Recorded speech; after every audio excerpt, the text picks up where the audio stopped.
भागलपुर में मंगलवार को SSP Anand Kumar, city SP राज समेत कई अधिकारियों ने ललमटिया थाना का कार्य पूर्ण होने के अवसर पर नारियल फोड़कर निरीक्षण किया।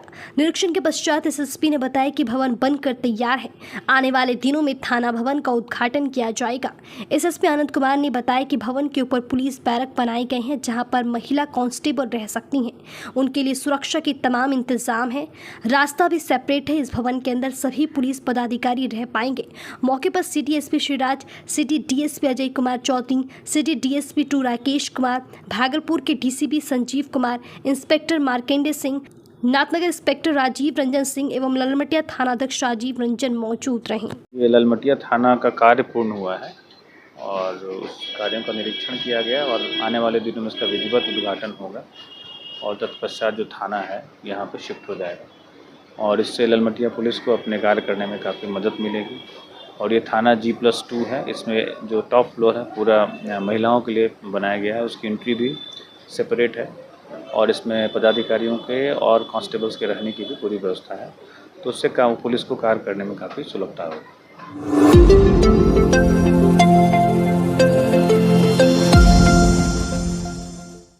भागलपुर में सोमवार की सुबह 5 साल पुराना जलमीनार गंगा की कटाव में बह गया, जिसके बाद गांव के 200 परिवारों के बीच पेयजल की परेशानी हो गई।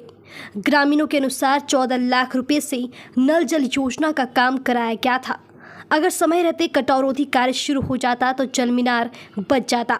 इसके अलावा कटाव से करीब 24 से अधिक घरों पर खतरा मंडरा रहा है। मामला सबौर की ममलखा पंचायत के पुरानी मसाड़ू का है। गंगा के जलस्तर में मामूली रूप से कमी आई है, जिसके बाद कटाव की स्थिति शुरू हो गई है। हालांकि 3 दिन पहले कटावरोधी कार्य शुरू कर दिया गया है।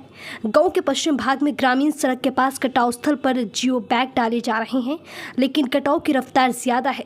सारे उपाय फेल हो रहे हैं। जलमीनार बहने के बाद अधिकारियों के निर्देश पर पंचायत सचिव सहित अन्य कर्मी कटाव स्थल पहुंची। सबौर सीओ सौरभ कुमार ने कहा कि जल संसाधन विभाग की टीम बचाव कार्य में जुटी हुई है। काम में तेजी लाने का निर्देश दिया गया है।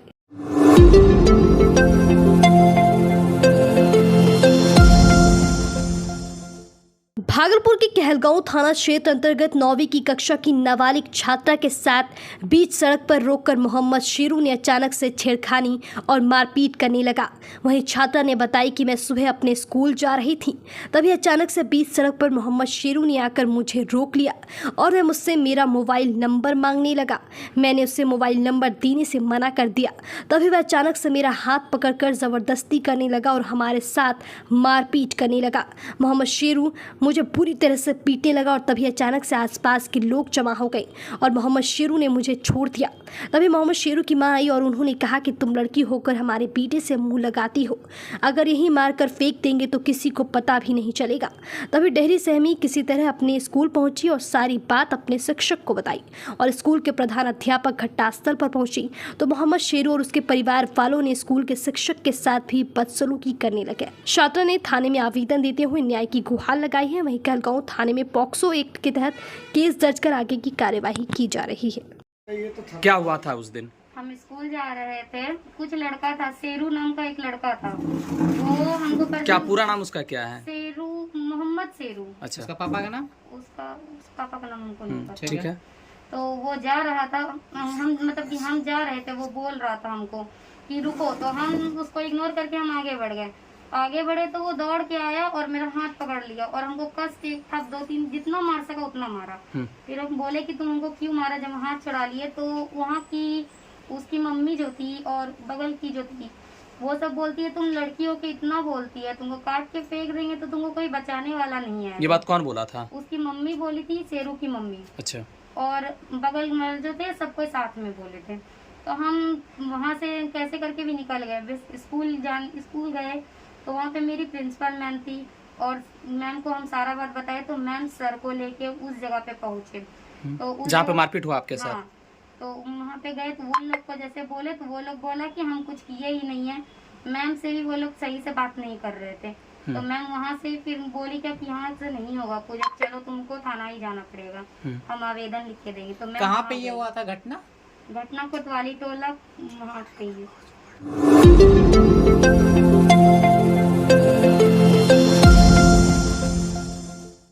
भागलपुर जिला अंतर्गत नवगछिया रेलवे स्टेशन पर सोमवार रात मालगाड़ी बेपटरी हो गई। मालगाड़ी में यूरिया लदी थी। मालगाड़ी यूपी के फुलपुर से आई थी। नवगछिया स्टेशन के माल गोदाम में खड़ी की गई थी। मालगाड़ी को माल गोदाम से 1 नंबर प्लेटफॉर्म डाउन ट्रैक पर लाना था। यहां से गाड़ी कटिहार के लिए जाती। प्लेटफॉर्म पर लाने के दौरान इंजन की तरफ से 26वां और गार्ड की ओर से 17वां बोगी पटरी से उतर गई। ट्रेनों का आवागमन बाधित हो गया, जिस वजह से आम्रपाली एक्सप्रेस को 1 घंटे तक भीपुर स्टेशन पर रोक के रखना पड़ा। नवगछिया स्टेशन के माल गोदाम में 22 डब्बे से यूरिया अनलोडिंग की गई। 25 डब्बे से यूरिया कटिहार में अनलोड होनी थी। गाड़ी को कटिहार में लाया जा रहा था। इसी दौरान बेपटरी हो गई। Accident relief train Barauni station से मंगवाई गई, जिसके बाद दुर्घटनाग्रस्त बोगी को हटाया गया। स्टेशन पर Naugachia RPF inspector Mrinal Kumar, Naugachia GRP थानाध्यक्ष व अन्य पुलिस कर्मी मौजूद रहे।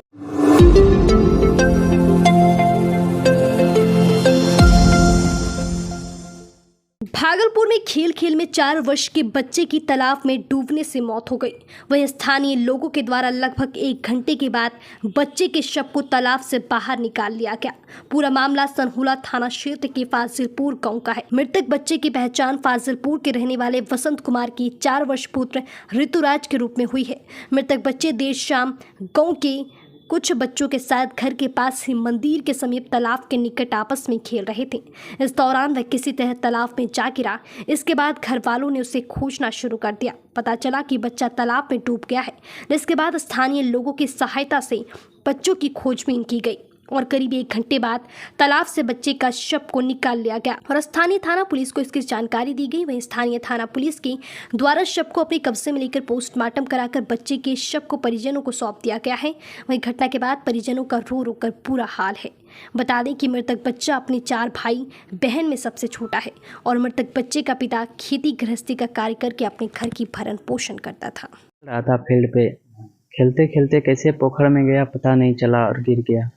उसके बाद तो डेटे हो गया, पता ही नहीं चला। क्या नाम था बच्चे का? ऋतुराज। कितना उम्र था? 4 साल।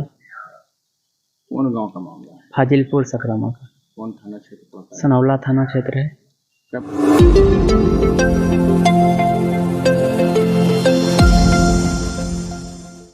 भागलपुर जिले के पुलिसकर्मी अब बैंक ऑफ बड़ौदा से सैलरी पैकेज ले सकते हैं। इसको लेकर भागलपुर जिले के सभी पुलिसकर्मी के साथ बैंक ऑफ बड़ौदा के अधिकारियों का बैठक समीक्षा भवन में हुआ।